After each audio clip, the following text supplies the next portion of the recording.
All right, I think we're ready to go here. Sweet. I was gonna say give me a countdown, but I have my own timer, so I don't even have to do that. Alright, I guess let's get this bad boy started.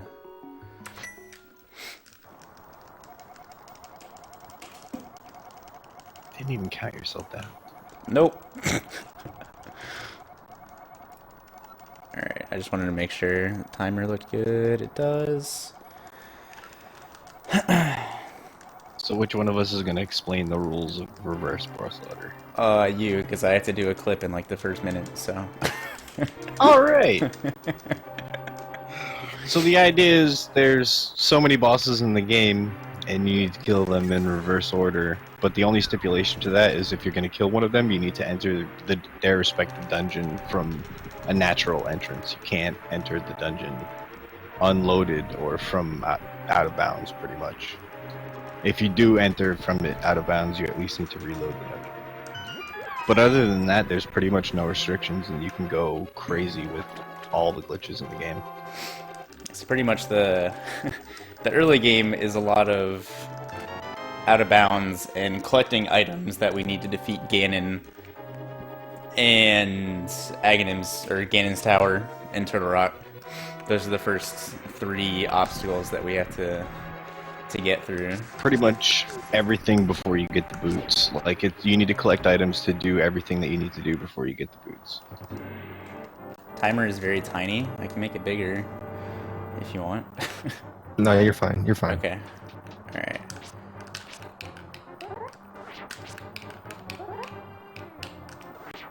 So what he's doing here is he's clipping into the stairs, and what you do is you need to move up and right, like a diagonal up right, one frame at a time, and pretty much any mismove that you do is gonna knock you out of that clip. So you're slowly moving one pixel into the out of bounds, and any wrong move or any move for too many frames. Actually, no, I don't think it's one frame. I think you get a couple of frames, right? You get two. But it's a really small two frame window to move into the stairs. You need to do it, what, 7 pixels? Yep. Yeah. 7 pixels in, I guess, north in every instance to actually clip out of bounds.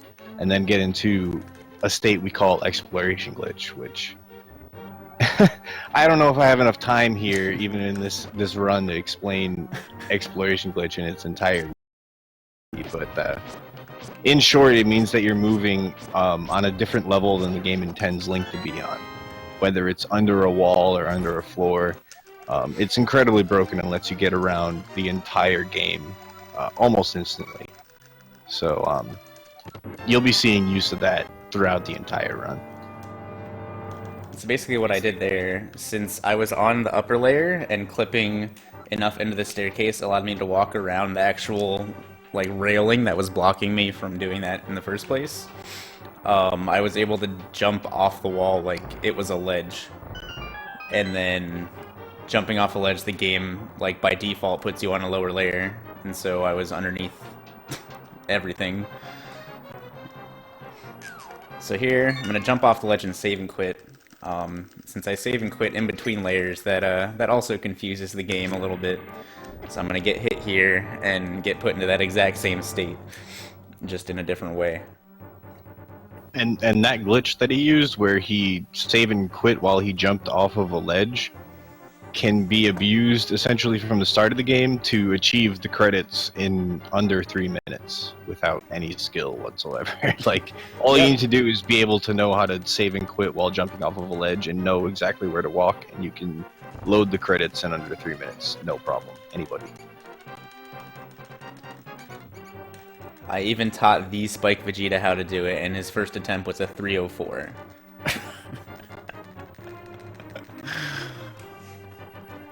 When you're jumping off of the ledge and you save and quit in the middle of it, basically the game doesn't know what layer to put you on. So when you sustain damage, it, for whatever reason, drops you one layer down.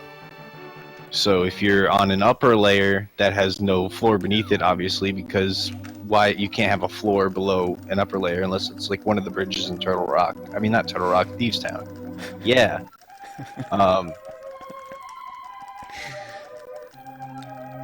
Anyways, so I just walked through the entire escape pretty much, and dropped Zelda off at the sanctuary through a wall. We're gonna save and quit to get back to regular sanctuary.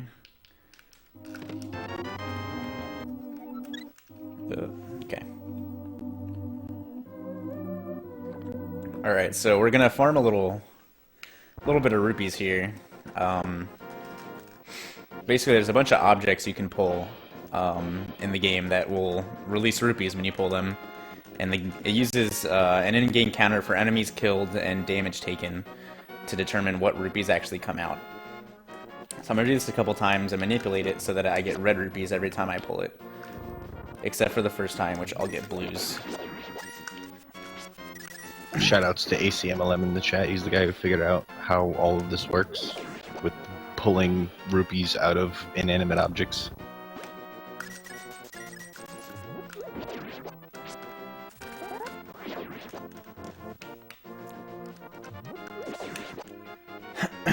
Alright, so I'm gonna do this one last time here. So we leave with 180 rupees. Now we're gonna go to Death Mountain, because, you know, that's what you normally do after the escape, right?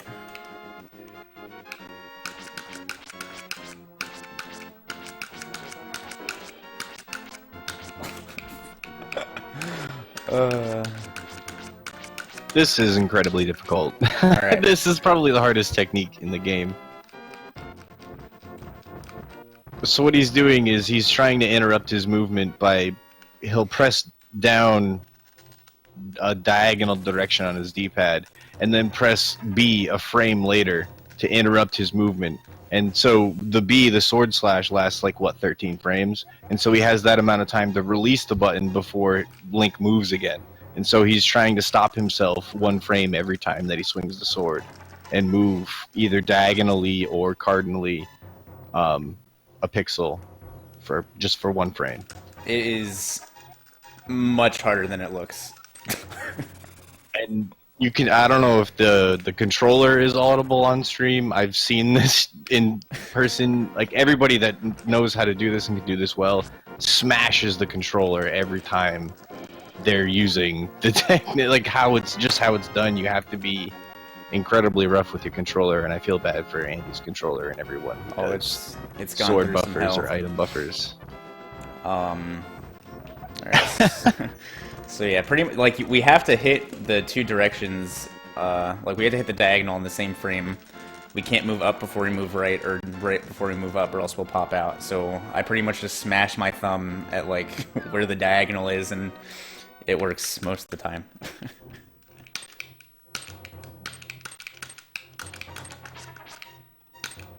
You see he's using, like, the boomerang too. It's all a preference thing. Boomerang is technically faster because the animation is 2 frames shorter than the sword animation. So, like, honestly, it really doesn't matter that much which one you use, but I like using the I boomerang. thought that was only when the sword hits something. No. I don't think so. But Is who it knows? because of proximity? Shut up. A joke nobody else. Alright, so if you didn't notice, this is Palace of Darkness, and I clipped into it from a cave. And the cave has some interesting properties, or lack thereof, I guess.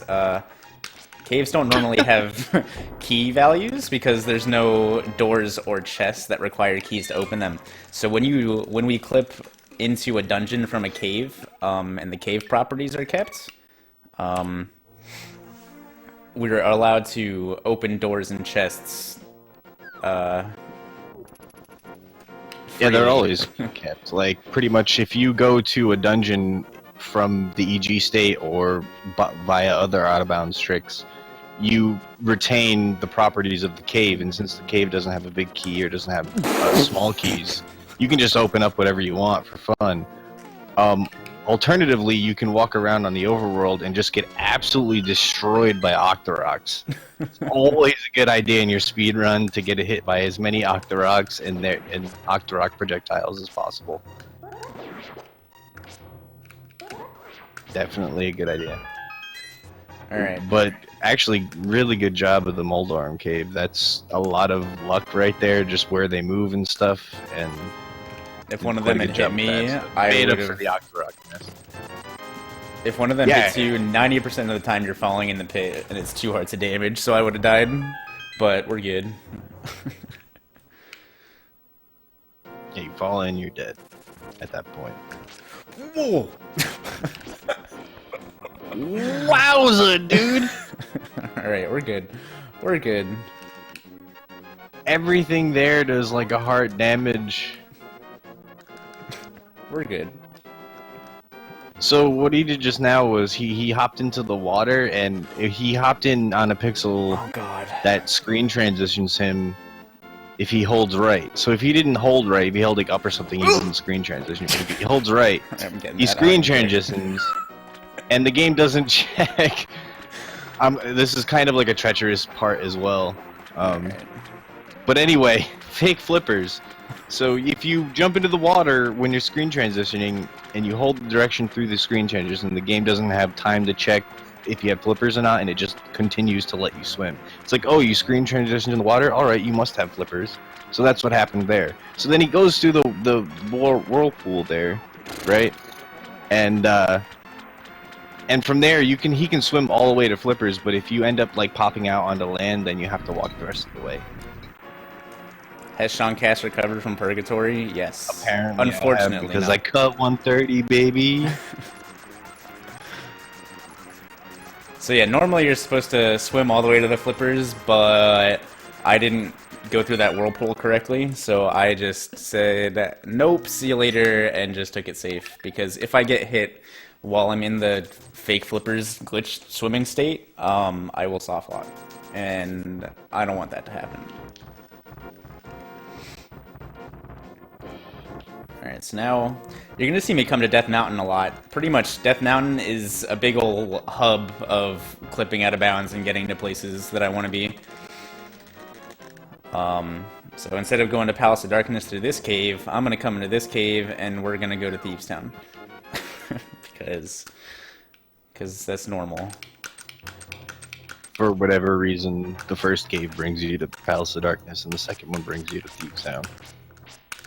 By pure chance.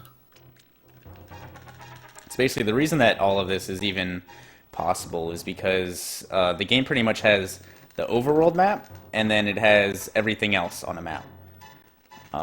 So almost all the caves, dungeon rooms, and things like that are all on one big map and connected, so we can get to them like that.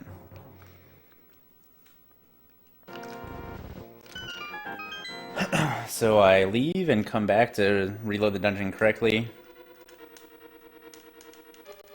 It's now similar to the hammer bomb jump that I did. Is that the right pixel? That's the right. Oh, that's the boomerang. Alright, we're good. So I'm gonna boost through this railing, and then just skip straight to the boss key. It saves a couple screen transitions. When are you gonna learn the clip? Oh! Oh my god. That was Luckily, that's not a huge time loss. that was a lose-lose situation with that RNG. I'm just gonna throw that out there. It's basically this category. Everything that you do before the boots is just... You're in dungeons that you're supposed to have 10 hearts in, and you've got 4.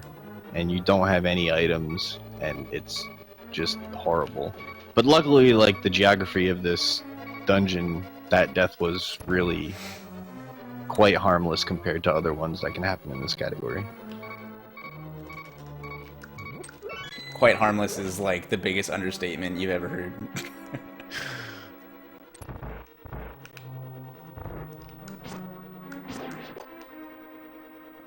Alright, so Hellway, normally, you know, this room is cool. We can dash through the whole thing, but this time we get to walk, and it's a little scary. Brings a whole new meaning to Hellway.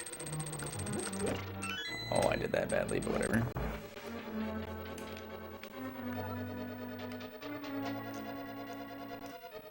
Alright, so since we clipped in here from a Light World cave, but we're in a Dark World dungeon, the game actually... I don't know what I'm doing. The game loads these Dark World sprites, but they're actually Light World mice, because the mice and the goblins are coded the same. So they're just mice with a different sprite. It's pretty interesting. That's why you hear the squeaks. Yup. They also don't do 2 hearts of damage like usual. They only do a quarter heart of damage, like the mice in the Light World, which is the only saving grace in this dungeon. Everything else about it pretty much sucks.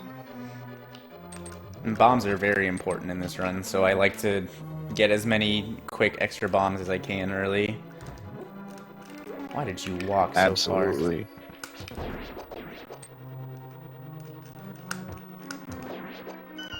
Okay.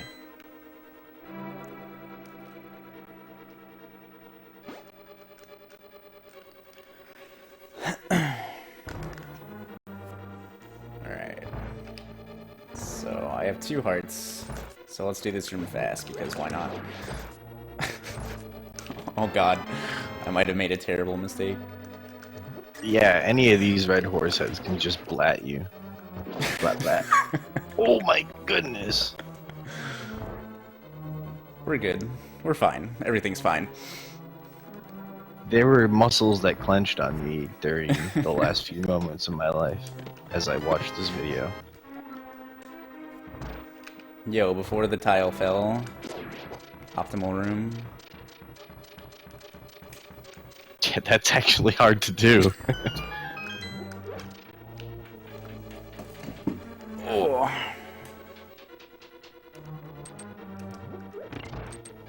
Hello?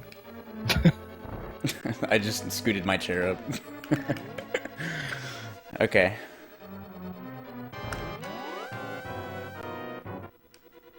Alright, so since we can't fight blind yet due to the reverse boss order restriction, I'm gonna bring blind to the boss room and then mirror out. That way, she's still there when I go back later. I don't have to go all the way back down to the basement. Well, it just lets you come back and fight blind instantly. Like, Yeah. just go directly to the boss room. Because everything we need the Titan's mitts. So we're already having to go into Blind's jail cell anyways. So there's no reason for us not to do that since we've done the whole dungeon already. So conveniently enough, that trick that got us the big key earlier, us being Andy, he can get to Eastern very quickly in EG from Thieves Town. Yes. So he's gonna actually use the Thieves Town big key right now to not only grab the bow, but to open the only big key door that he has to be worried about in the run in Eastern. So when he comes back later, he can skip the big key. Yeah, so because I didn't leave Thieves Town in a natural state, the game never actually recognizes me as leaving the dungeon, so it still thinks I'm in the dungeon while I'm walking through those walls. Even better than that, it still thinks he's in Thieves Town, right? So he can use the mirror and return to the entrance of Thieves Town and carry on his way.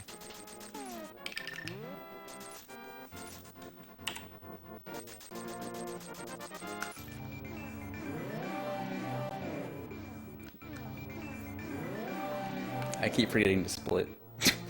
The only reason I have my splits up is to remember the route. Because... Where do I go? Oh, Yeah. there's a... Alright, so since we clipped into Thieves Town initially from a Light World cave, the game kind of puts you in a Light World, Dark World hybrid state. And so I have to actually mirror twice to get back to actual Light World. Mirroring once puts me in the real Dark World, and then mirroring again puts me in the real Light World.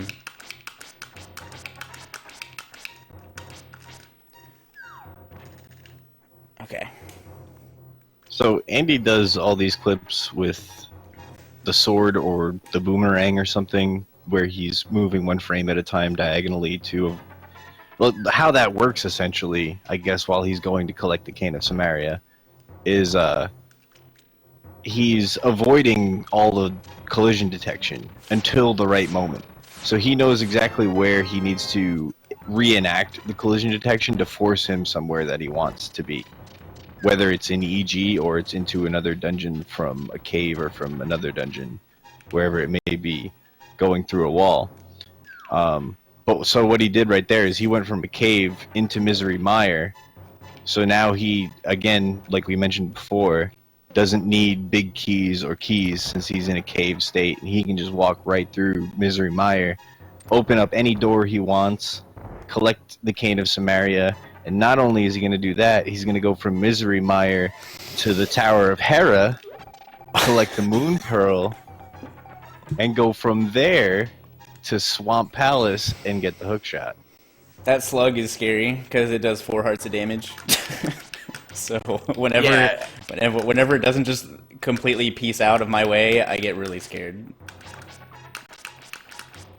That was bad, yeah. Furthermore, pretty much when he's in these Dark Gold dungeons with 4 hearts, a lot of things can just kill him.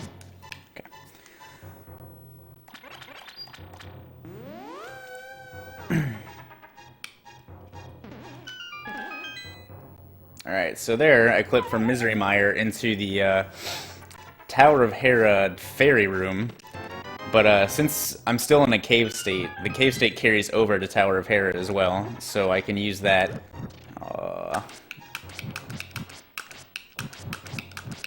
to...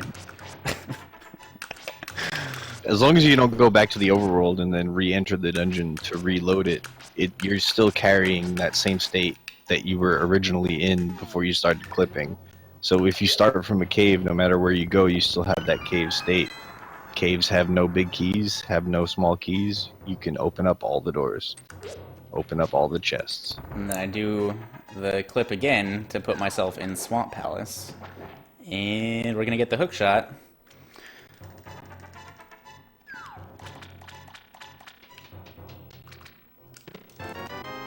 Yo, that grasshopper dodge was unbelievable, dude.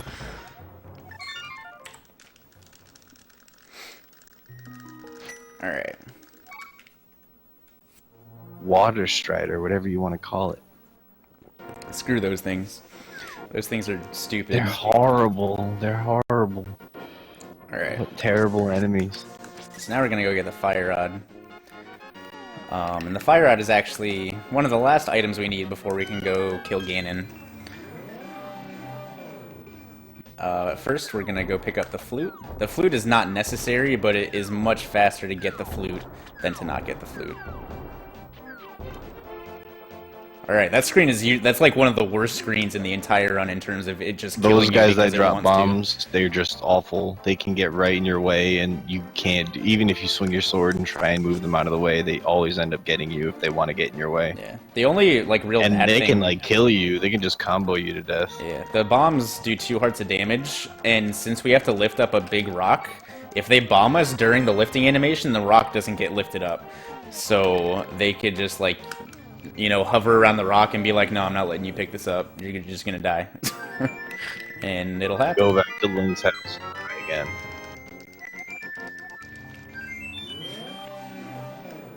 Neat little trick where you place the mirror in such a way that the flute lands on it, so you pick up the flute and skip the little animation of the animals running away by hitting the mirror warp.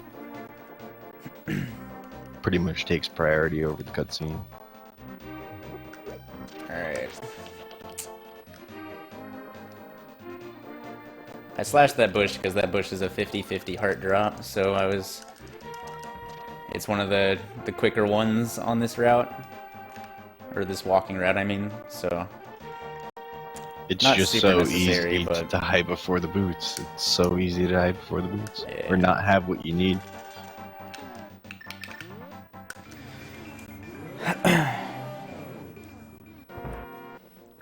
So we're playing, or I'm playing on the Japanese 1.0 version of A Link to the Past. It has the most glitches, and the text is faster just because Japanese is typically less characters than English, so there's less actual text boxes to scroll through. Yeah, you can convey the same message with less actual characters used. Alright. So luckily, we don't actually need the Master Sword to get the Tempered Sword. We just need a sword. You don't even need a You sword. don't even need a sword. Nice. I didn't know No. that. But You so, can literally get there swordless, as in never having picked up the fighter sword and trade it in for a tempered sword, as Nice. long as you paid 10 rupees. Alright, so we're gonna come in here, get this 300 rupee chest. Dude, I wish this was co-op. Imagine a 2-player, 1-controller reverse boss order run with me and Sean Cass. I would be so mad at Sean Cass the entire time.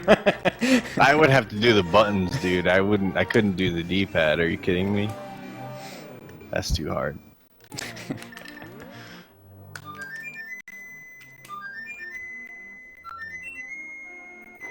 Yes, you can even save the smith in his own house.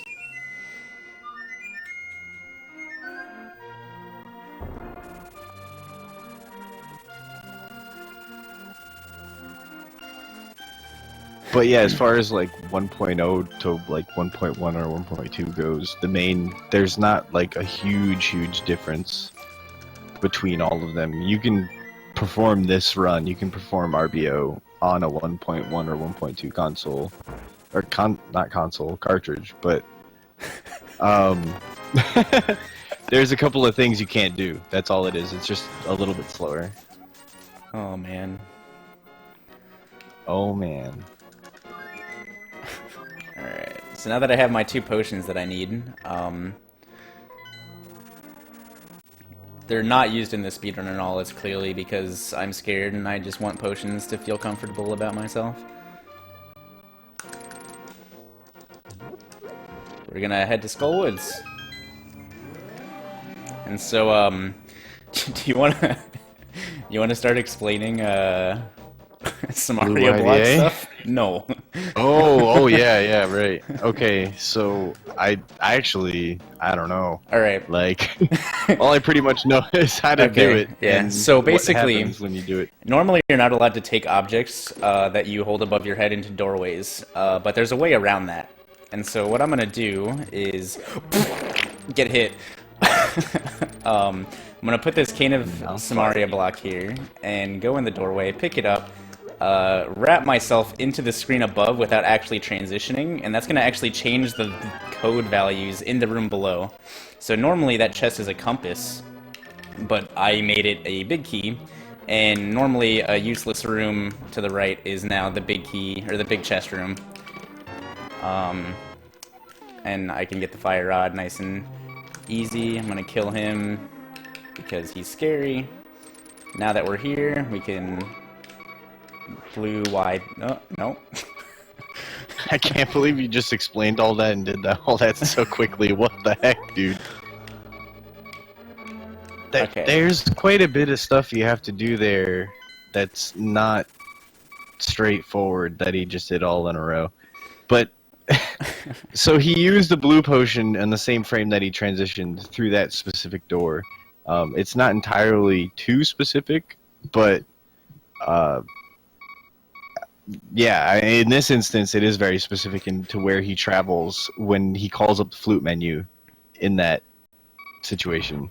All right, So where he is in the EG map, you want to explain it, Andy? Because you All right, probably could better than I basically, can. so since I fluted from inside a dungeon, the game still thinks I'm in the dungeon, so I have the big key value still.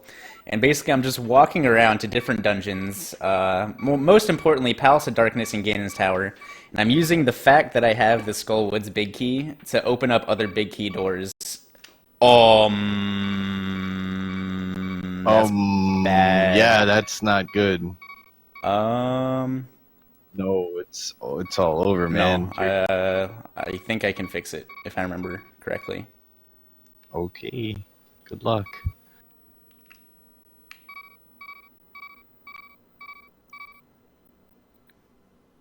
Alright, we're good. I remembered how to fix it. Yes! Somehow. Yes! We Oh are my good. God.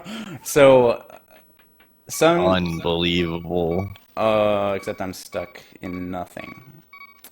So, alright, that's fine. I'm just gonna have to get the big key in Ganon's Tower. No big deal. That's rough. That's a pretty big time loss actually, but it happens.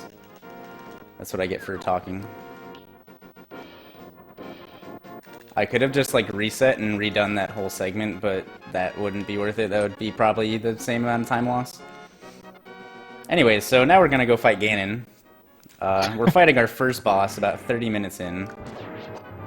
You know, usual stuff.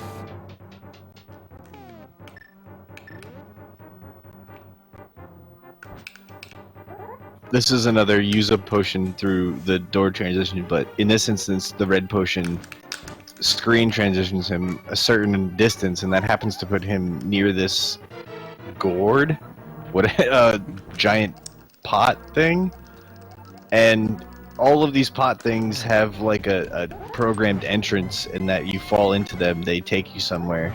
But these ones don't have a specifically assigned location, so in that instance, it brings you to room 0 out of rooms 0 to 256 or 255, whatever it is. And that happens to be Ganon's room, so you fall right into the Ganon fight. Again, you have to do a bunch of one frame, but there's many one frame input sequences you can do to move into this pot to drop into Ganon. And what a dodge master, man. Wow. Dodge master, man. He dies if anything hits him, by the way. Pretty much. There's only a few things that do 2 hard damage. There's one thing that does 2 hard damage in this fight. Yeah. And it's the fire blast that Ganon shoots at you in the 4th phase. Right. So everything he's done so far hasn't done less than 4 hard damage. And he didn't contact any of it.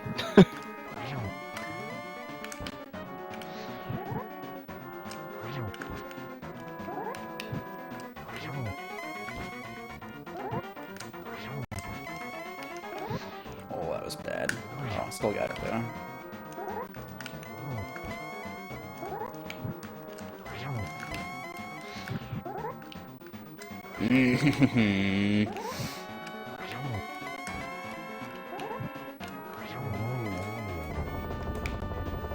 Alright, Ganon's dead. Nice, dude.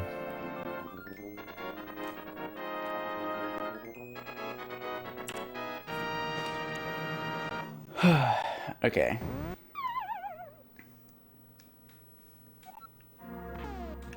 So had that craziness where all the graphics were completely destroyed not gone somewhat wrong, he'd be able to go to Ganon's tower now and go directly to Aghanim 2, like the end of the dungeon. But for now, he's gonna have to grab the big key there.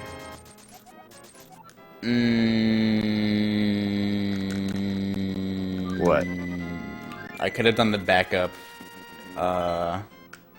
like, King plus YBA glitch to press the button, but Oh, yeah. I am not gonna do that. Don't do that if you don't remember exactly how to do that. Well, it would just... Yeah. Just kill Armos. Yeah, I guess I can do that. You could YBA from... Well, I'd have to kill Armos either way, but it would skip, like, everything else before that. You could YBA from the Last Heart Piece caves right to Armos. I don't know if that gets you the big key, though, for the dungeon.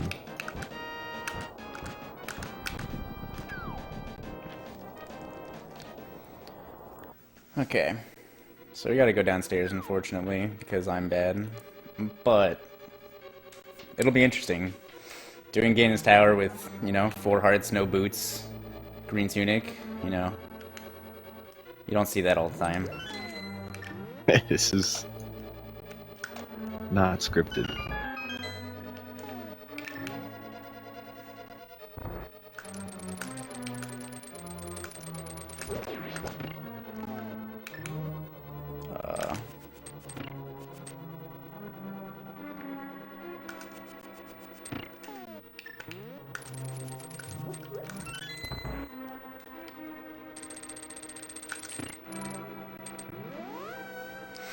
Yeah, the RBO world record is 1:19:43 by me.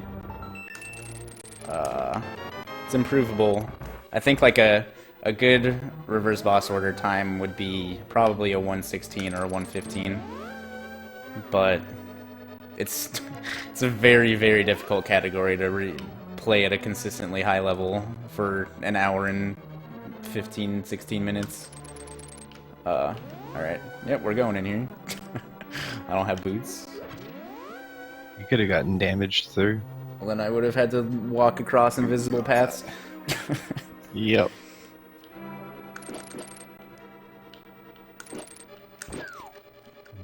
Okay, come on up here so I can kill you. I missed.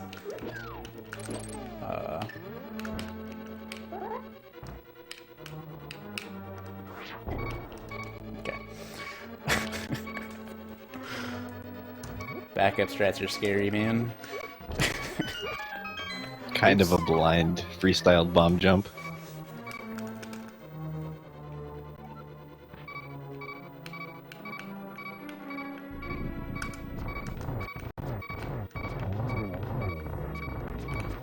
Oh, I did this wrong. I will. Shoot! Stupid. Hmm? Arrows are stupid. Okay, so now we're gonna go do the rest of the dungeon. Are you really mad about picking up those arrows? No, I'm mad that I, like, the second to last Armos, like, was super far away, so I couldn't shoot Oh. the arrow in time. Oh, okay. God forbid. I know, right? Well, I had to time it better, and I'm bad. Alright. Hey, this is the hardest part of the dungeon. Yeah, no big deal. We're gonna skip most of it, though.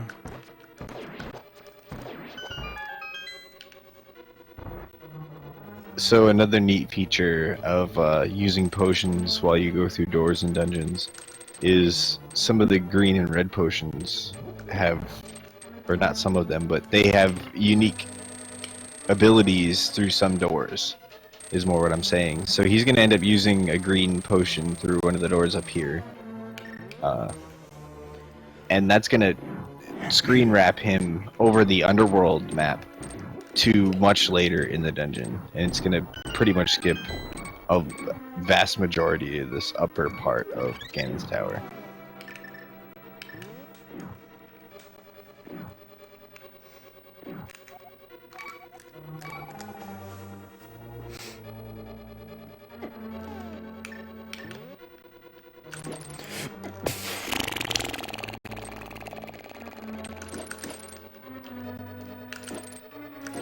Alright, we're not taking any chances. Can't blame you. That may have looked silly, but it can get really ugly really quick in that room if it doesn't go as planned right from the start.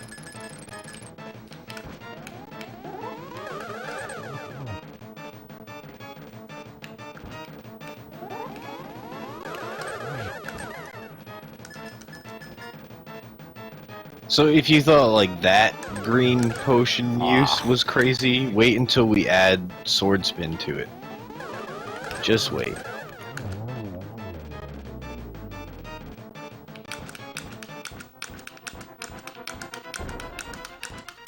What is it? 2 bosses down? Yeah, 2 of them. Oh, yep, that's 2 bosses.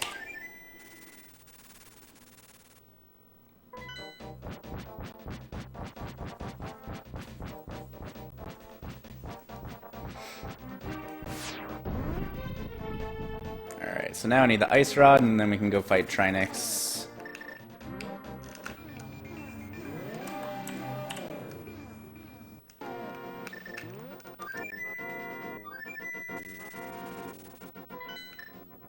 What's my bomb count looking like? 4? Okay.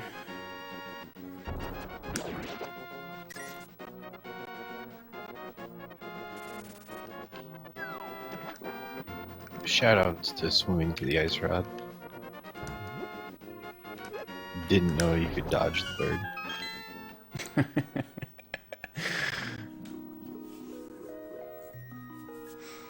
So we're gonna get the ice rod. We're gonna get out of here. Head back up to the to Death Mountain.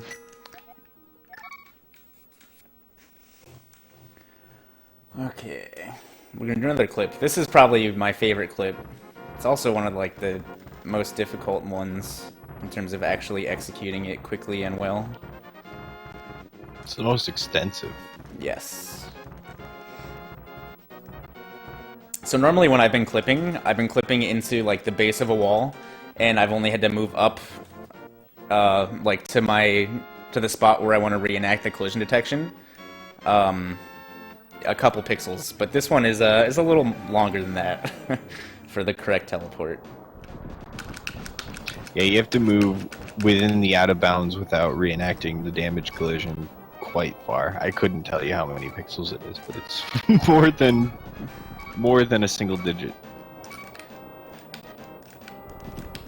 And along the way, you actually have to readjust your XY alignment, for lack of a better term. I'm sorry if that's confusing to how it sounds, but Right, you know, Link has a X and Y position at all times, and you have to adjust yourself one more pixel into the wall.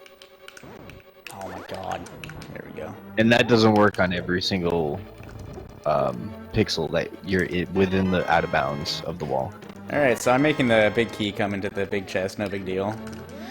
You know, see that every day. Similar to Skull Woods when he got the big key out of the compass chest, he did the same trick here to get the big key out of the big chest. And then all you need to do is mirror to correct everything. So why not just grab the mirror shield right there?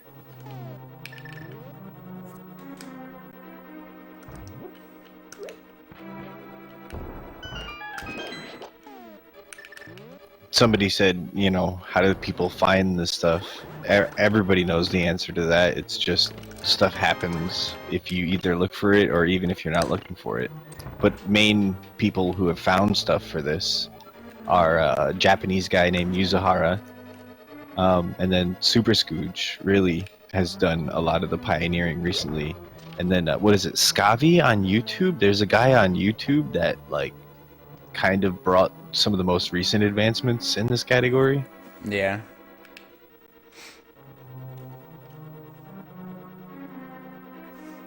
Don't get dunked on this time, I'll try.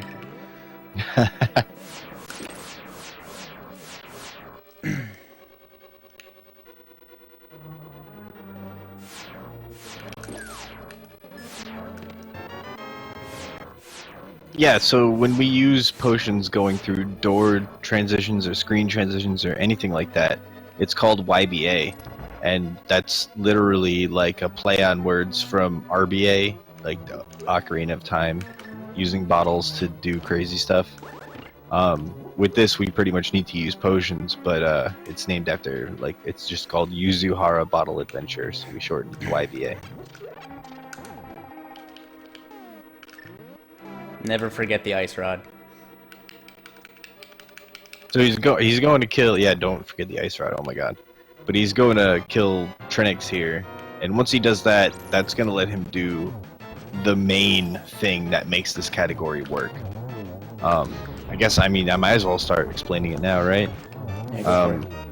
Every boss that has different parts to it sort of needs a different room for these different AIs to exist in the coding. And they all are considered to be boss rooms. So if you're in the EG state, or exploration glitch state, and you enter one of these rooms and the boss is already dead, it will enact the ending sequence of whatever dungeon you are in. So what I mean by that is, like, you know how we've been going into dungeons, by we, I mean Andy, have been going into dungeons with the cave properties. You don't need a big key, you don't need small keys. Well, if you go from, let's say, Eastern Palace, and you go to a boss room that the boss is already dead, you're going to get the reward for Eastern Palace. And that is exactly what we need to get the boots. So it's actually enabling you to get the reward for a dungeon that you haven't even killed the boss of yet. And that is the crux of this entire speedrun.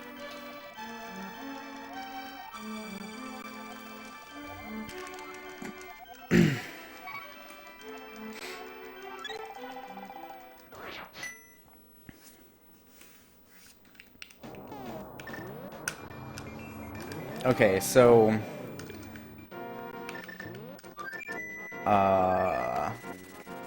as you've been saying earlier, glitching and clipping out of dungeons, not leaving them in a natural state, forces the game to still think we're in that dungeon. That's a very important factor for this glitch coming up. I'm sorry if I didn't specify that in my... I don't remember if you did. But Pretty much if you go out of bounds from one dungeon to another or from a cave to a dungeon, it's going to retain the properties of wherever you first entered.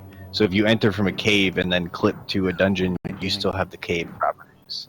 If you clip from one dungeon to another, you still have the properties of that original dungeon that you started in. So if you collect a big key in a dungeon and then clip to another dungeon, you still can open up the big chest of that dungeon you've clipped to.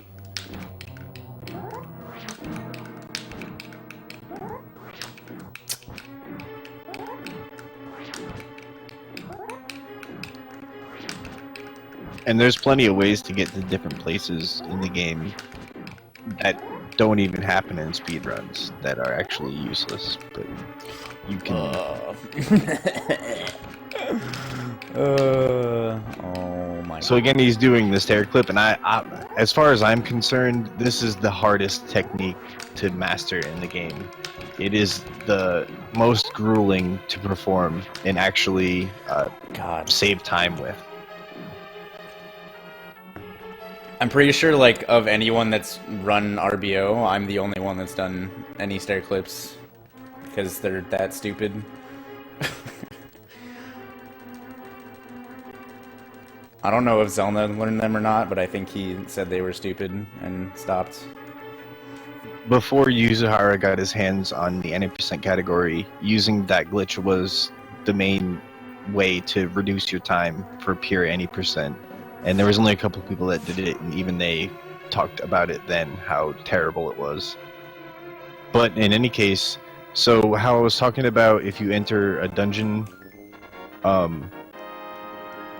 and then clip out of it and go to a boss room, it's going to give you the reward for that dungeon. That's exactly what he did here. So he was able to get the Pendant of Courage by going to one of the Trinex boss rooms. And since he's already killed Trinex, the game's like, oh, you're in a room that Trinex is supposed to be in, but you've already killed Trinex, so I should give you a reward.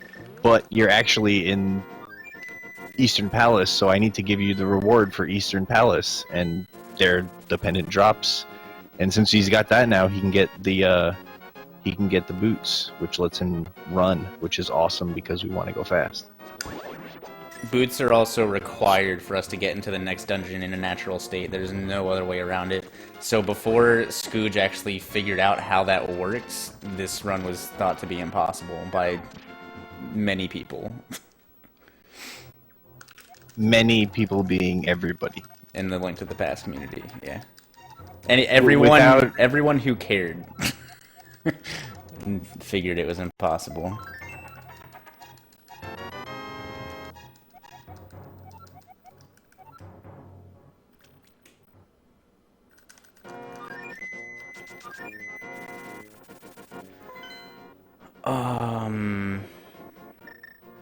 I don't remember where I'm going now. Book. Book. I always forget the book. Nice dash.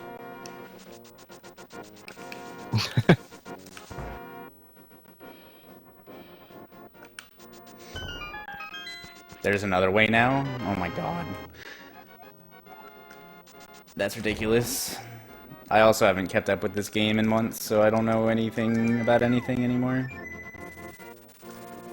Oh, there's a lot of good stuff. Nice. Oh my god.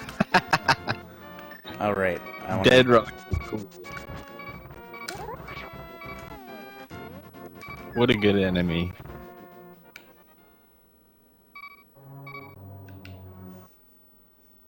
Hey, so he wrapped around the screen and went into the Tower of Hera. I'm not even. There's just you can't even explain it in the time that it takes to do it. It's such a quick and easy glitch to do. Once you have super speed, which is a glitch you can perform once you have the boots, you can go out of bounds so easily in this game. Supposing that you have a obtuse angle in a wall. Super speed essentially can be performed two ways. You use the hook shot or a medallion, and you touch stairs.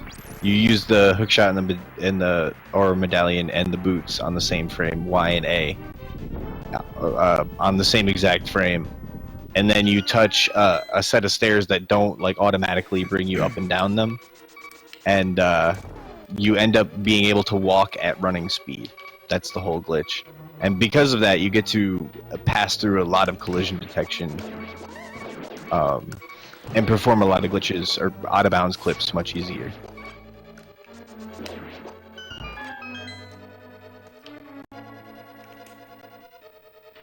Alright, so since I've already been in this dungeon, and I already have the Cane of Samaria, the only thing I really need is the boss key.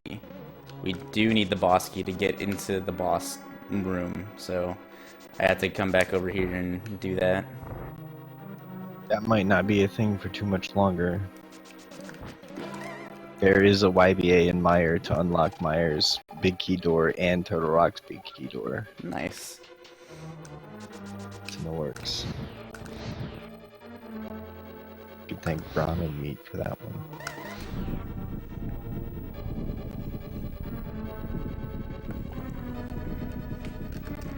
Okay. So once we get the big key, we're pretty much just gonna head straight to the basement. We don't have to do anything else in this dungeon. This boss is one of the scarier boss fights. 5 hearts for Vitreous can lead to some very bad things.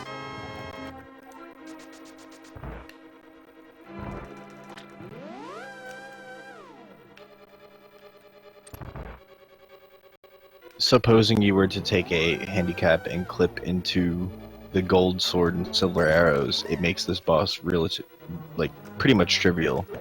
But doing it the manly way, like Andy, it can be pretty crazy. Nice backup with the Wizrobe and the pot and everything. Yeah, I just didn't want to leave anything to, like, RNG. Well, I did leave it to RNG a little bit, but for 1 heart. Okay.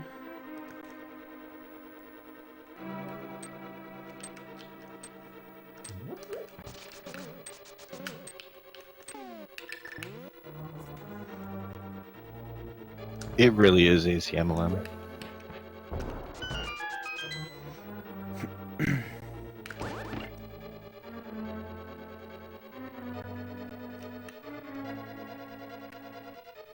It's like target practice.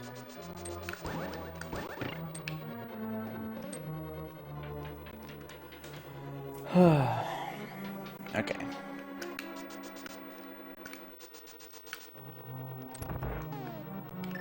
That's... I don't want the lantern. Oh, I also...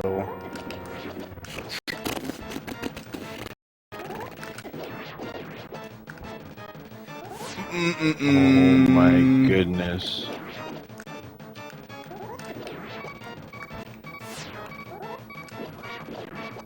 Whatever. I'm alive. Wow. Basically, you made a classic A Link to the Past mistake where you press a button before you press the D-pad, or press the D-pad before you press the button, and everything goes wrong from there on out. But usually when A Link to the Past player does that, they're dead. And you actually aren't dead. So that was amazing. Nice job. Oh, man.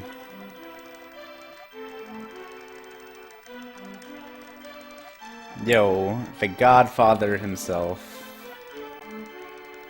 But the idea there is to take damage off of the slime on the ground that does one hit heart of damage, opposed to everything else that is the boss of Vitreous that kills you instantly in this state, pretty much. It's 2 hits from anything on that boss with 5 hearts. But you have to be pretty precise on when you're stepping in that goo and when you're taking that damage with such few hearts.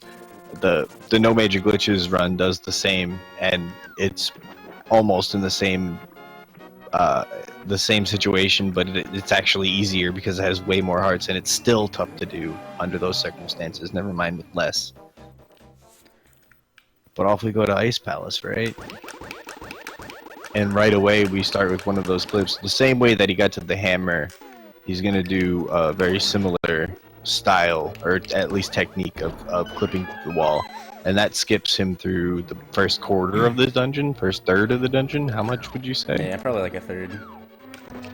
Time-wise, probably like half. But room-wise, not too many. Okay. Taking it nice and slow. Yo.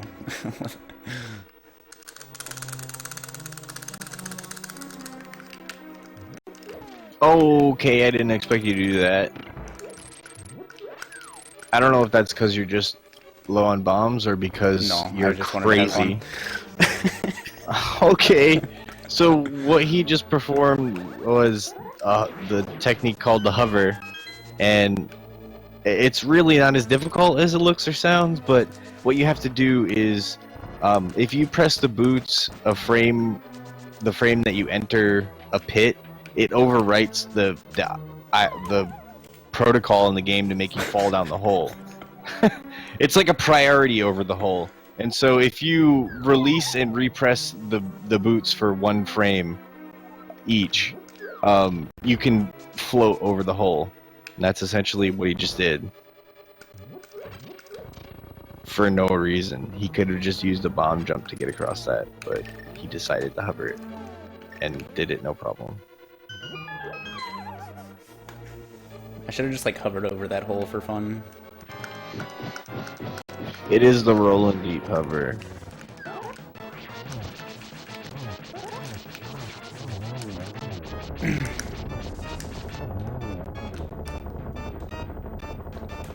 So if he misses any of the fire rod shots melting the ice there, it's over. He has to try again. So he got that right, and then he was almost able to get the quick kill off, but that was one of the best scenarios. If the quick kill doesn't happen, he was able to quickly clean it up there. So yeah, here now that Sean's not like all giddy that I just did that randomly, hovering. So I have to release the A button and repress it 1 frame later, but I have up to 32 frames to keep the button held down. So the only important thing is the release and repress has to be in 1 frame, which is 1/60th of a second for those of you who don't know. So it's a little quick. But it actually is not as hard as it sounds. It's hard to do consistently well, and not many people can do it consistently well. There's probably what, like one of those things definitely runners, can't maybe? explain how to do, but once you see somebody do it in person, it's something you can pick up quite easily. And then the duck just flies right on by. That's a weird frame roll thing in this game. Yes, this game runs 60 frames per second. All SNES games run 60 frames per second. The record is 119. It's pretty rare for a game that doesn't have like 3D polygons or whatever to run at not 30. Or what am I talking about?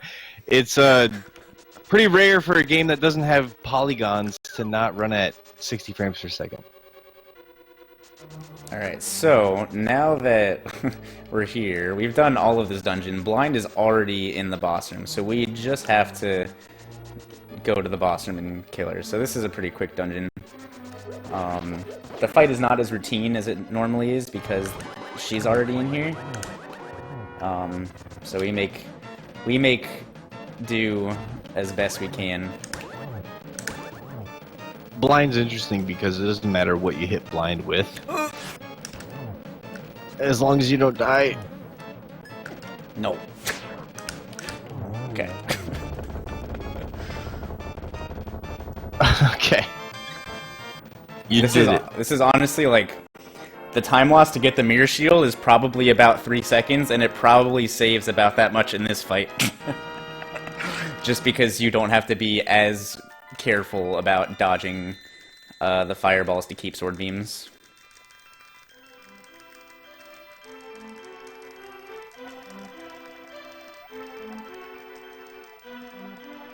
Oh, but yeah, so blind effectively has 9 hit points. The he, I guess it's he, has 3 phases that each has 3 hit points, and it doesn't, as long as it does damage, it does 1 hit point of damage. And it's the only boss, as far as I'm aware, that works like that, other than Aghanim, where you have to reflect his hits at him. And there's a wide array of things that will damage blind. I could have used the hammer if I wanted to. I could have done a whole bunch of things.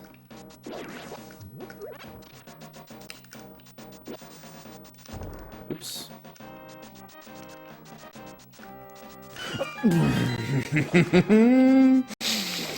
Oh. Whoa! Alright. That would have been bad. That would have been fun. That I would have had to been figure not. out my way out of a part of the dungeon I haven't been in Nah. 15 years. You would have just had to go down to the door and then out of the dungeon. That makes a lot of sense to you, right? Yeah, I'm pretty sure I remember how to do that because I've fallen there a couple times, unfortunately. All right. That's how you get the fire rod normally. Oops. That's not what I want. I don't remember how to do this.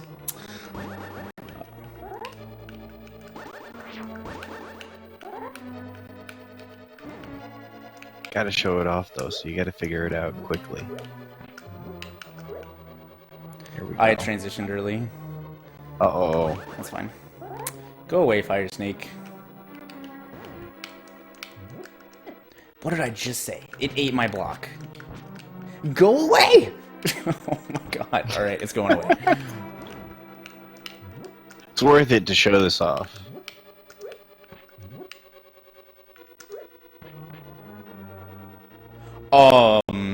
Okay, this is like the best one I've ever had. Usually it's not this messed up. You guys got a treat right now, God. dude. Wow. Okay. I'm on the dark my side of the God. moon, dude.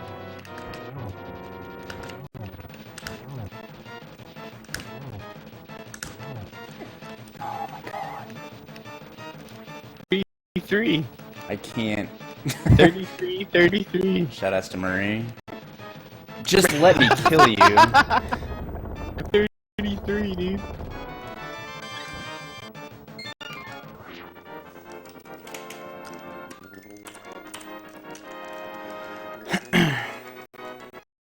Blow the cartridge. Yep. This is fine. Yeah, this is fine. pretty normal. This is fine.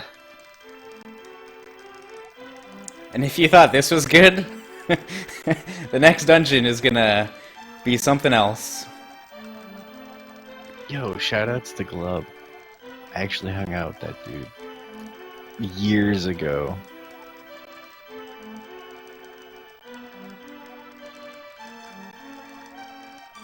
Before I even speedran.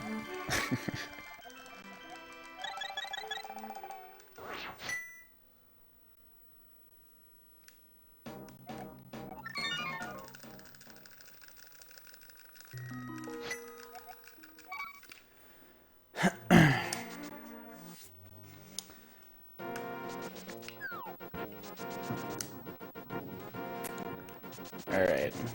So, I'm probably just gonna reset. Like, if I mess up the glitch, I'm just gonna reset and do it until I get it, because this is one that I like showing off. But it can be a little tricky to execute, so... Oh.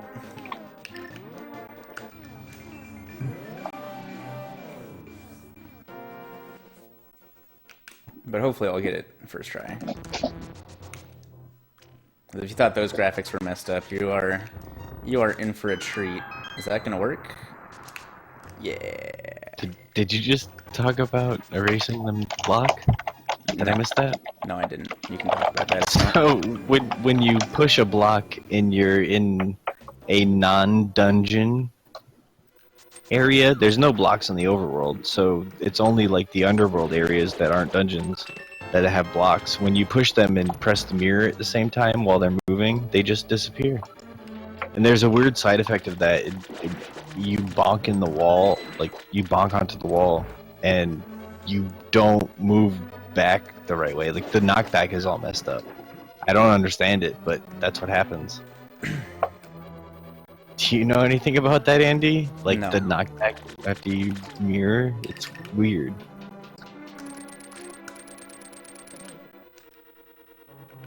I don't know why it happens anyways.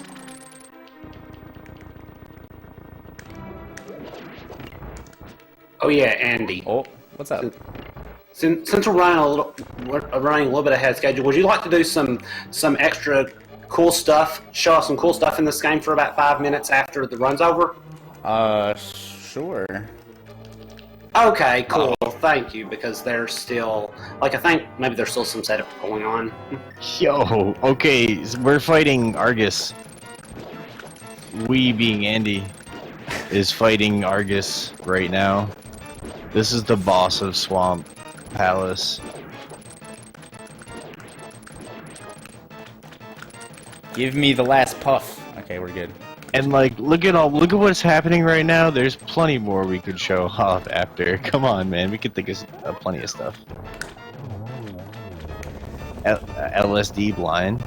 I'm sure you could figure out a way to load up a file to show that off.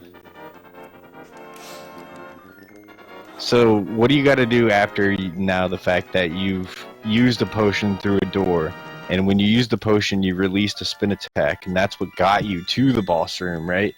And then you fought the boss in this crazy graphical state. What do you have to do to correct all of it? Save and quit and hard reset. Yeah, you have to hard reset. You have to save first. Save your progress.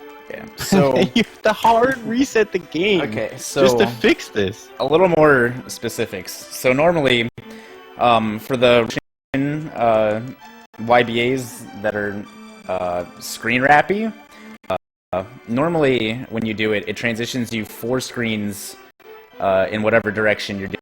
But if you do it and release a spin attack, it for whatever reason increases it from 4 rooms to 6 rooms.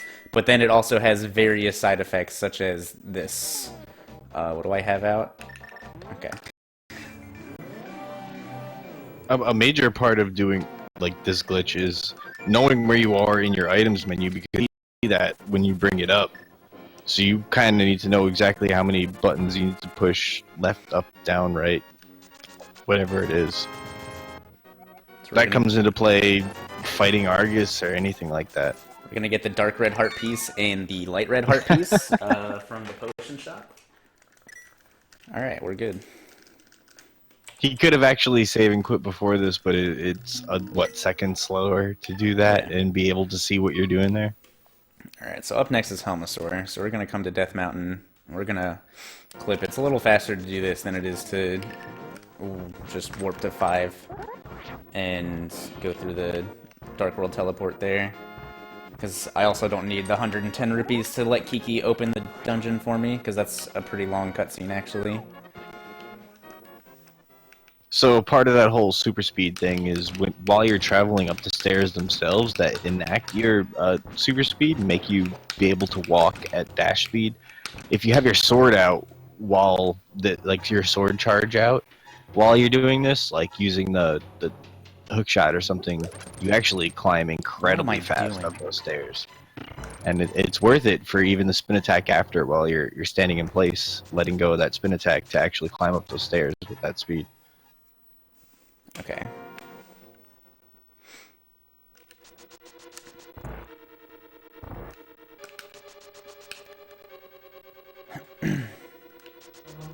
So I don't need the boss key for this dungeon since I opened up the Helmasaur door earlier.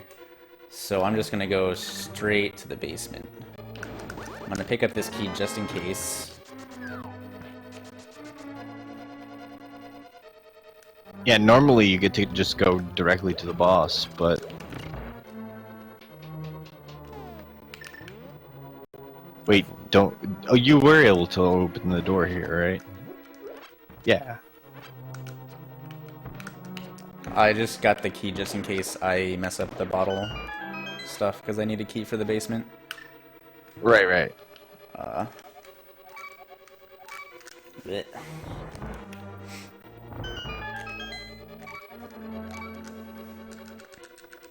So in this instance, with this door, instead of the usual green posing business, where you screen wrap, you get to use a red potion this time, and that brings him right to this turtle room, and that's like what, 2 rooms away from Helmasaur?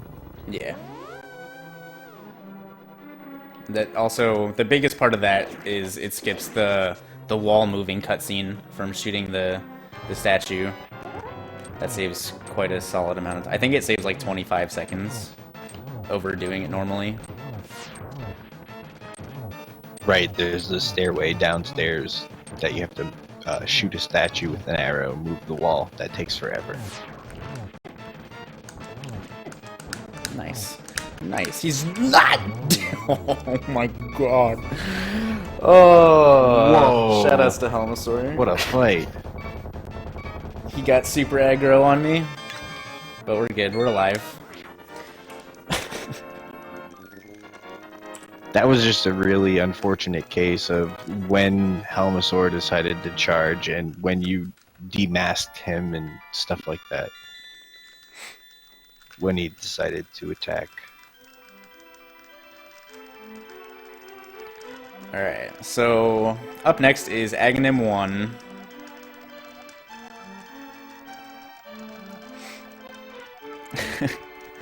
So the only bad thing about this run is that we leave AGM1 RNG to like an hour in. A little more than an hour in. So after, you know, like playing so well through the first hour and some change of the game, you can just get completely trashed by AGM RNG, and it's a really bad feel. It happened to me like 3 record runs in a row where I got like 7+ blue balls. God, this game sucks. So what he means by blue balls is not adult reference. The next boss that he's about to fight has a set pattern in which he attacks you, or what he does, his behavior in the fight. And the only way to damage him is by reflecting one of his attacks back at him. And he has 2 choices during that time.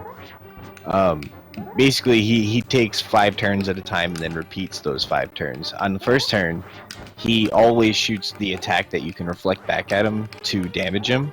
And then on the next 3 attacks, he has a 50-50 chance to do one or the other being an attack that you can't reflect back at him to damage him. And it's completely luck. It's 50-50 whether or not you get the attack that you can reflect back at him, and it's the other 50% that you can't. And the other attack that you can't reflect back at him is called a blue ball, because it's literally blue fireballs that he shoots at you. So on the 5th turn, anyway, he shoots lightning at you, which happens every time. So that's like the end of the cycle. And what you want is for none of the blue balls to happen. You just want all attacks where you can reflect right back at him, and you can't do anything to manipulate it. There's no skill in reflecting these shots back at him. It's just whether or not you get one or not. and it sucks when it's late in the game. How much extra time do I have, Garbanzo?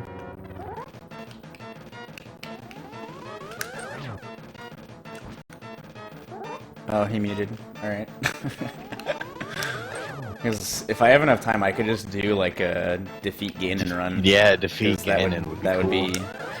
That shows a lot of stuff that you don't see in a lot of runs.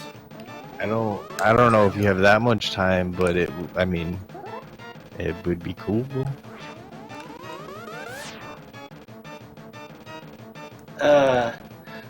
Well, we're about 20 minutes ahead of schedule right now. Oh, it's like 15 minutes if he has a good run. Yeah, and I could just like do it up to Ganon, and if I die to Ganon or something, I could just mercy kill it. It won't take me more than like 12 minutes to get to Ganon anyways. At least you'll see all the cool stuff getting up to Ganon. You know how killing Ganon goes, so... Yeah. The next run doesn't start till 25 minutes from now, so you have quite a bit of time. Oh, sorry, Okay. 35 minutes from now. Yeah. 35 minutes. Okay. This will be like, what, 10 more minutes? If that... Not even Yeah. if it goes well. Yeah, you still have to do a bunch of one-frame tricks, I guess. Nah, those are free. Oh, okay. That's what these kids call these one-frame tricks these days. I'm just old.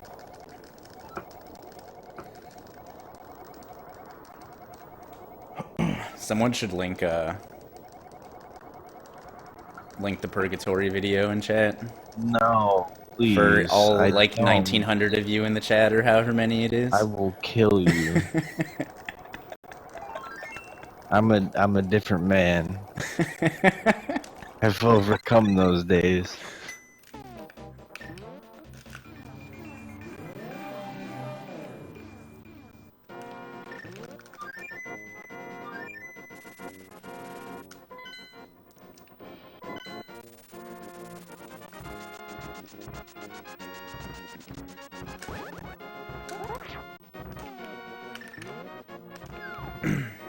Okay, so we're gonna come into Hera, and we're gonna skip pretty much everything.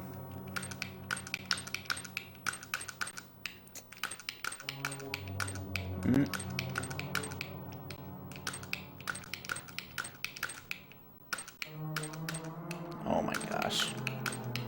In this instance, this exact technique, in other places will cause non-exploration glitch teleports, and in this case it puts him into exploration glitch, which lets him go a little bit outside of the map here and jump into the fairy pot thing, giant sculpture, I don't know, that you can fall into. I don't know what those things are. But that brings you to the fairy room, which has a teleporter that brings you right to the top of the tower.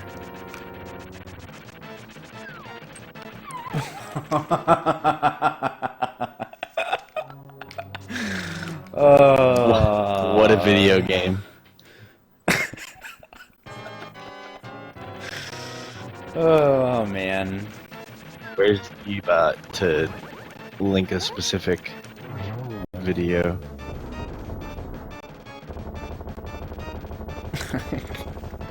What a game, dude.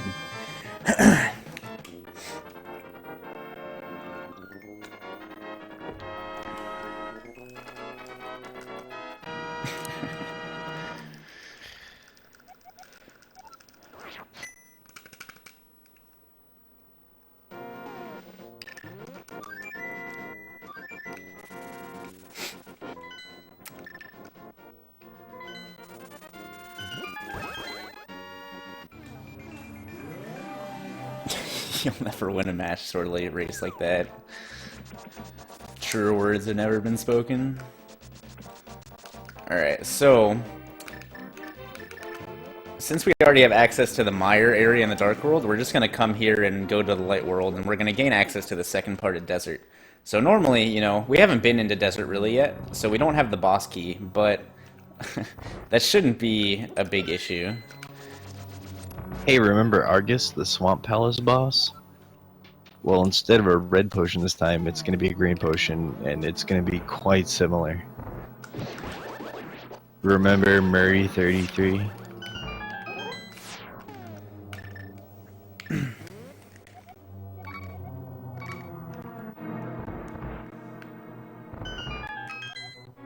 You better not drink the potion or I'll beat you. I'll fly there and beat you.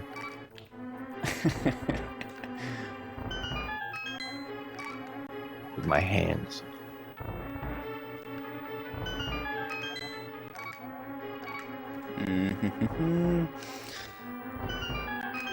Oh my gosh. He only has one frame to press this button. Hey!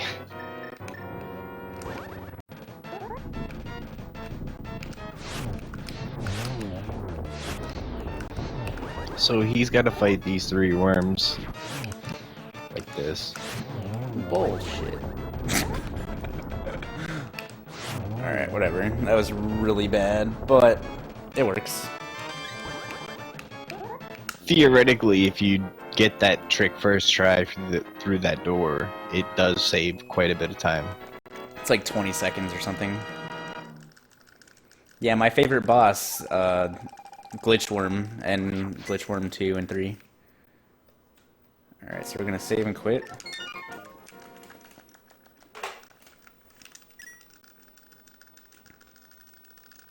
I wonder if I remember how to do this. I haven't done this in a long time.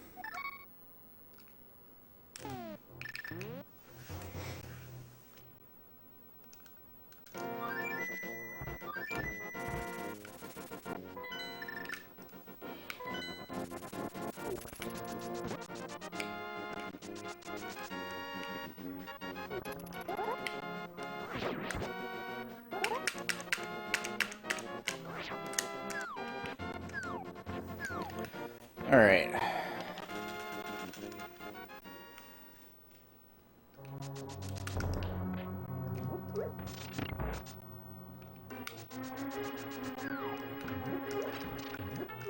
Alright, we're good. I've gotten stuck in there before and not able to get out. Particular screen. By going through the stairs, it's another stair clip. Oh my god. And I'll just reiterate that this is the hardest technique to get out of bounds, is by going through stairs.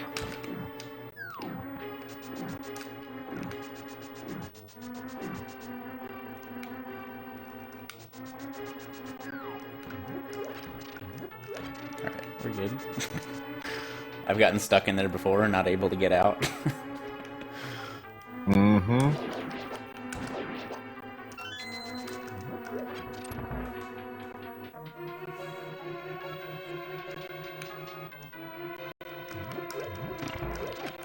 Oops.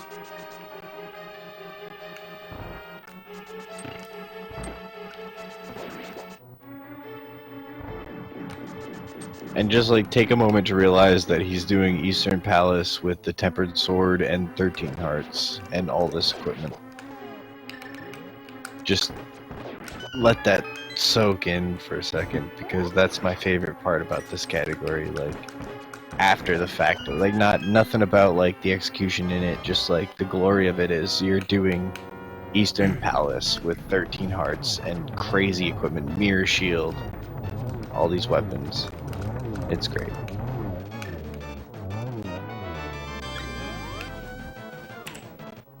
So all that's left.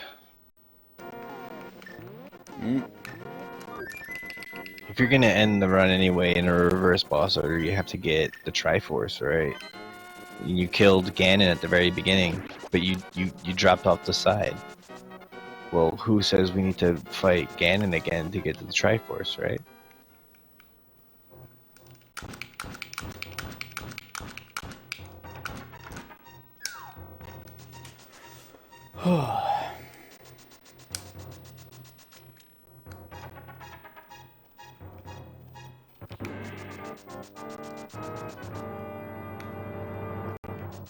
Alright, that went much better than I was expecting it to go. Alright. Not bad, man. There was no major. The most major catastrophe was the not getting the BK skips. Yeah. And that was like a There's a huge full time one. loss, so besides that, that was like a really solid run. That was like the major time difference between having a sub 120 run and Yeah. not. Without that mistake, that's probably like a 120 XX. Yeah. Yep. Oh man. GG's. Great run. What a fun game. Alright. So, since I have a little extra time, I'm gonna show off one of my favorite glitches first before I do the defeat Ganon run.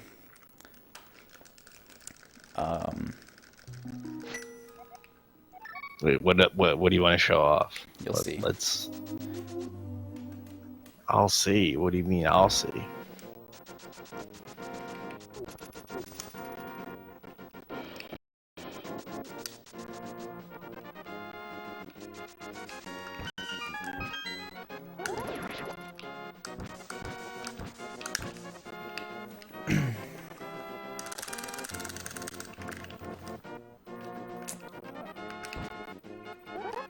Oh, I messed it up. Are you gonna do the screen wrap thing? Wow, the guard came back and poked me.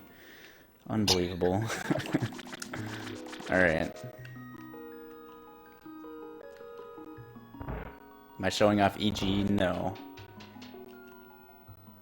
We're gonna walk on some water and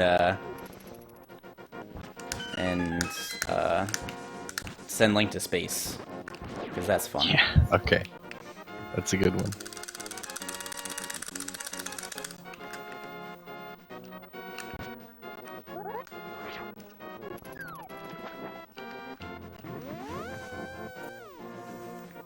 Yeah, you don't even need to hover, but the only way I know how to do it is hovering. Alright, so you can see Link's, like, walking sprite is just crazy fast right now. It doesn't know what to do with itself. So...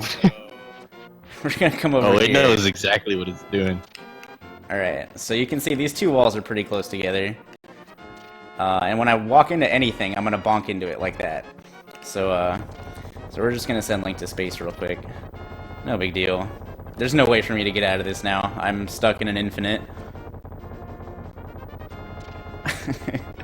This is my favorite glitch. Alright. This is The Legend of Zelda: Link to the Past. Good ending.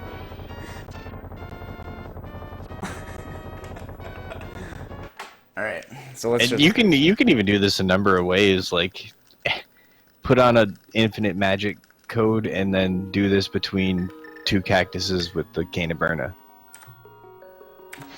You're into space.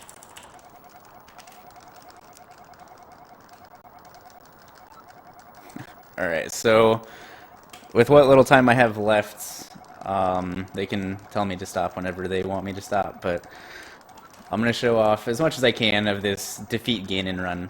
So basically, the goal of this run is to obviously defeat Ganon as quickly as possible. So we need a couple items before we can do that. We need the lantern. We need a bottle and a potion and the tempered sword. And that is like literally all we need to defeat Ganon. So so I'm gonna collect those things and go fight Ganon, and it's some of the things that happen are pretty interesting. This is like probably one of the least safe categories you can ever do in anything. Yeah, this can easily go wrong. So this category does use the glitches that you just saw, but some differences happen. Alright, last time I did this I forgot magic, so we're not doing that this time.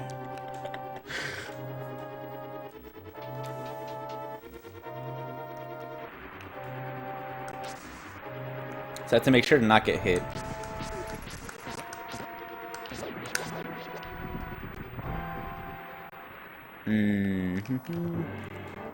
You also need to kill what? 4 enemies? Yes.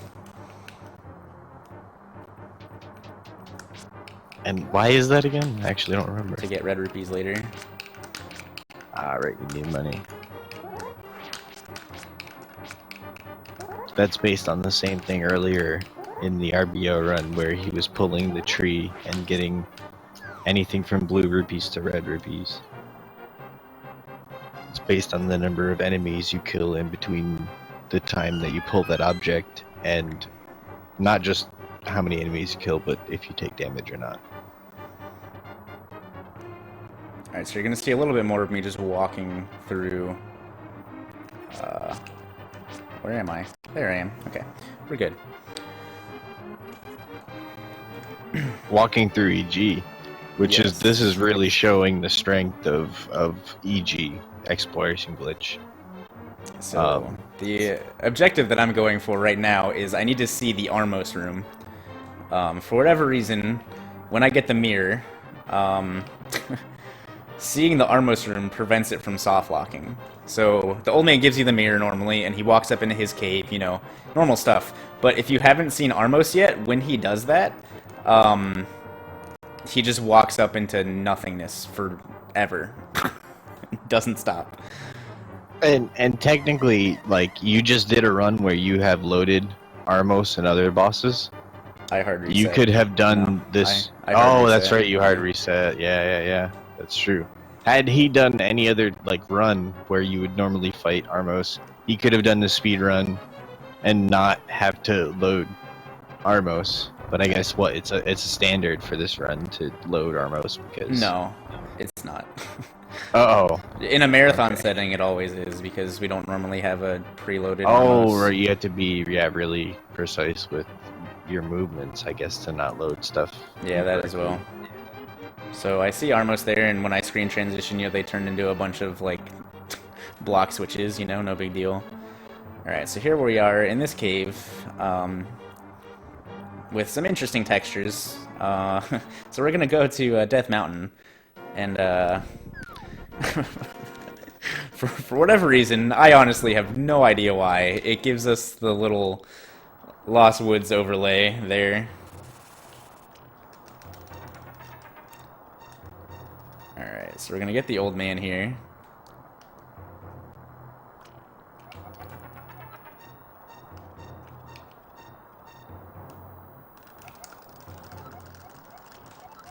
It's just amazing how messed up this old school of a game can get and still function, and still you can still progress through the game. Yeah, like And if you could do this kind of stuff in current games, like more often than not, they're probably gonna crash.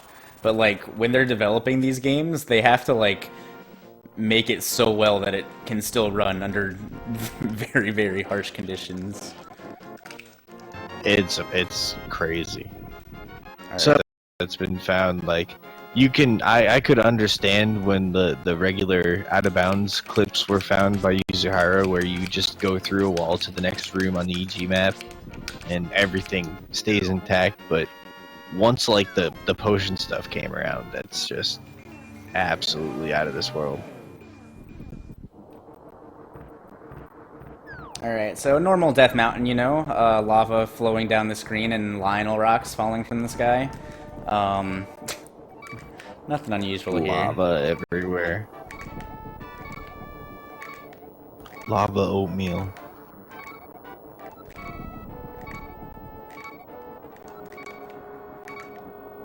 I lost count. It doesn't matter because I messed up. That sky cabbage is looking a little incorrect too.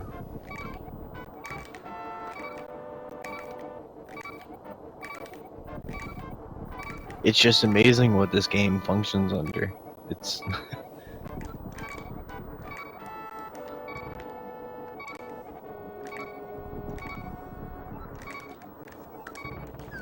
Okay, so we're in Ganon's Tower now. And we're gonna... we're gonna clip immediately when we get in here. Nice, I got the good pixel too.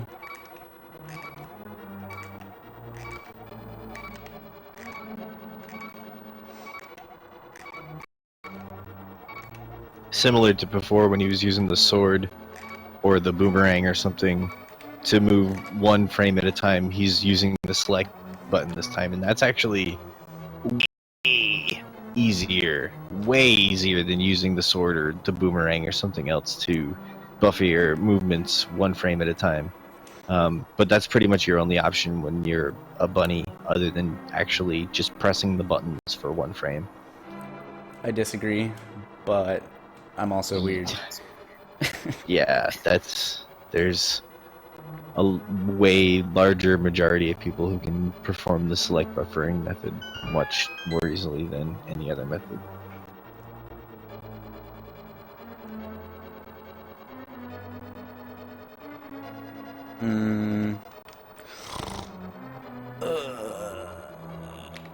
I don't know what happened or where I am. I found myself. Okay, we're good. Oh. The Alright. the way this can happen is, the way I perceive it is, the camera's always focused on Link in the center for the most part in A Link to the Past when you're inbounds, but when you're out of bounds, those rules are all way off. You could be on the side of the screen or something, and you often can't see yourself, so it's kind of easy to get yourself What just happened? lost in these situations.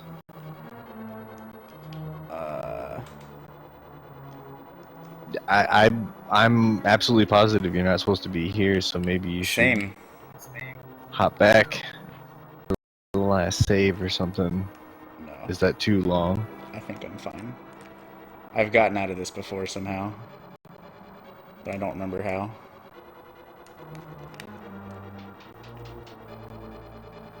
If you manage to, that'd be amazing. Alright. I think we're good. Alright, we're good. We're good. Oh, wow. Wait. Oh, Okay, wow. we're bad. I'm stuck in the wall now. What a video game. Yeah. Alright, well, that pretty much kills this, because there's no prior saves or anything. What else could I show off? It's unfortunate. You still got another 15 minutes. I could do it again. Yeah. You wanna try again? Mind? Yeah. Oops. Defeat Armos. Or defeat Ganon RTA. I have the mirror. How would I get into the Dark World, though?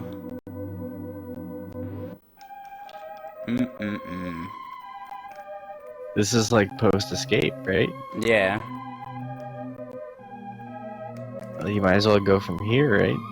I guess I could just go back to the mountain. Man, it's gonna be a trek.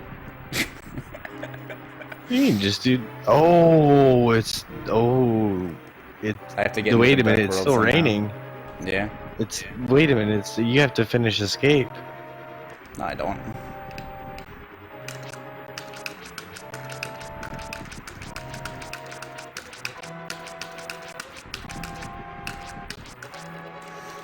I don't have to finish anything, dude. Okay, fine. man.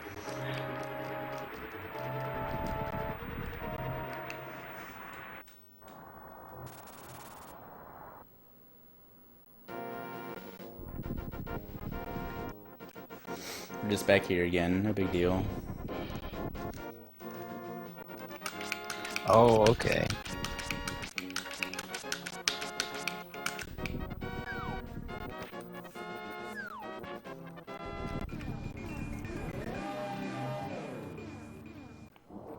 Alright, we're not gonna mess up the movement this time. Because...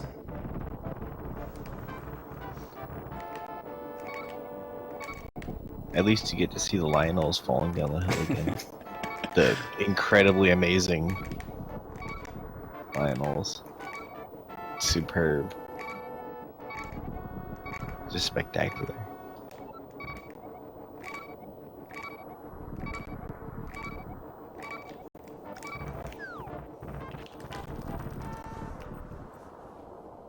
I didn't load a backup save, I just saved and quit and just went with wherever it left me.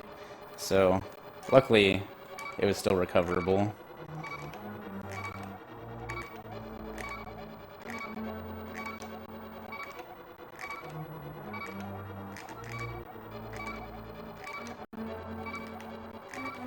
But that's just the thing with like these categories is moving around in X players English is If you make any sort of pretty mistake, stretchy. you can do that. So all of the movement is fairly precise. Okay.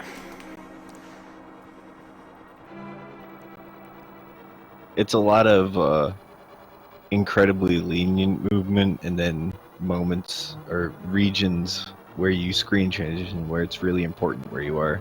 Yes. Alright, we're not going to mess up this time, though. The reason I messed up before was because I held diagonal a little bit too long, so I was a lot higher than I wanted to be. And I tried to correct it, and I corrected too much. But we should be fine this time. 100%.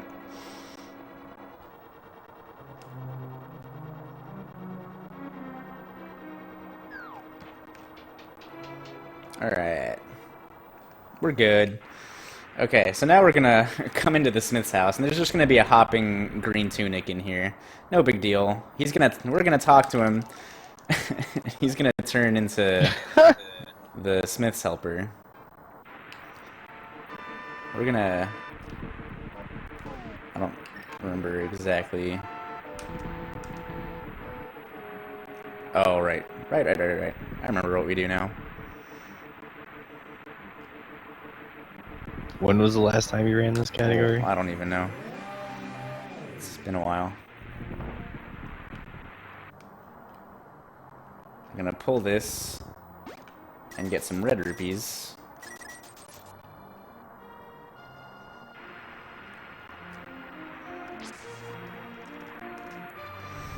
We're gonna come into Blind's, or the Thieves' hideout, Blind's house, whatever you want to call it. We're gonna get some more rupees. We're gonna use the mirror glitch here. This is the most, like, prevalent use of the mirror glitch you'll probably see in any run, where we just make all of the the blocks disappear.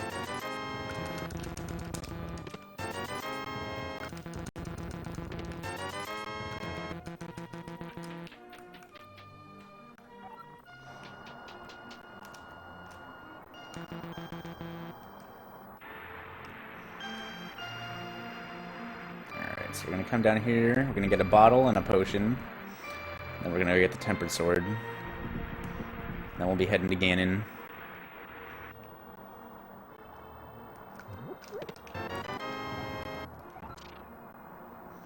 Alright, so the scariest thing about this run is that we go into the Ganon fight with no health, and we don't even like get a hook shot to try to, you know, get some invulnerability frames. We just... It's a really scary fight. And if I die, there's no going back pretty much.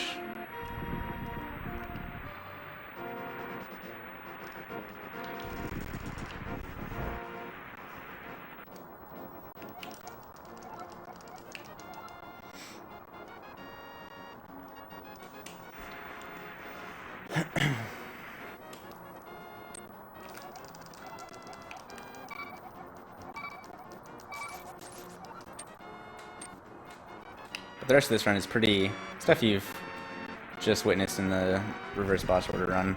The coolest thing, though, about this run is when you go back into Hyrule Castle after this, it has some really cool cave graphics that I really, really like, actually. A lot of the dungeons look really cool with the cave ambience going on.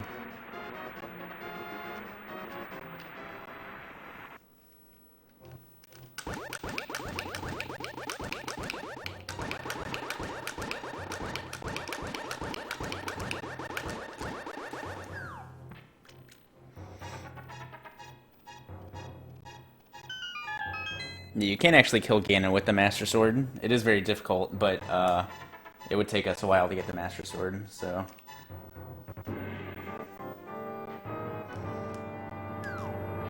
Compared to the fact that you can get the tempered sword without a sword. Yeah. And the fact that you need to kill the first, or well, all three light world bosses to get the Master Sword. The Master Sword is like one of the slowest pieces of equipment to get in the game. In terms of its requirements. Being able to use all the glitches.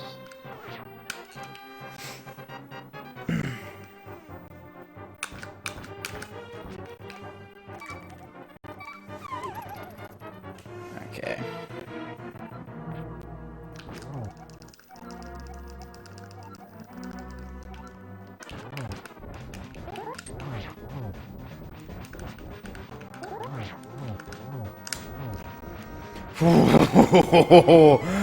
Oh.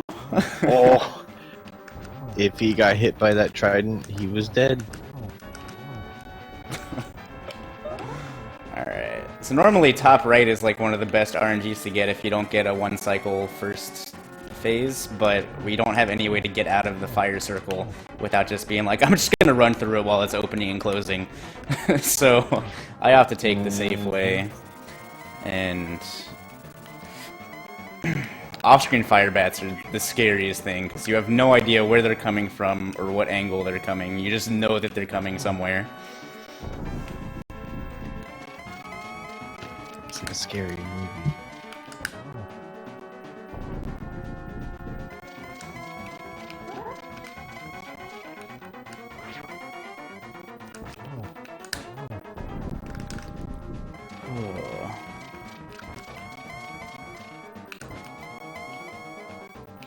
And in this category even, I can't like mash out the the torch glitch. I have like 3 uses of the torch that I can spare. So I have to be very careful with this as well. Okay.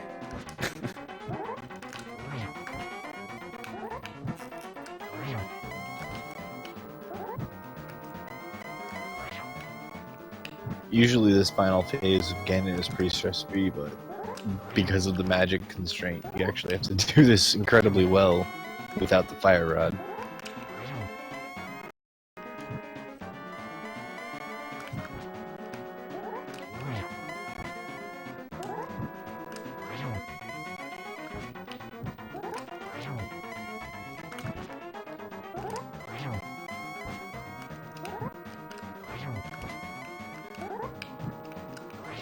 Alright. Oh. Nice, dude. I mean, it's the first time I've done this in a marathon where I haven't messed up the potion glitch or died to Ganon. Instead, I messed up walking in AG. But that's cool. Alright. That was fun. So there you go. It's the scariest Ganon fight in any speedrun.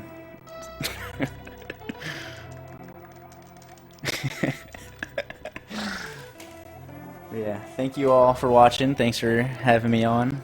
It was a lot of fun.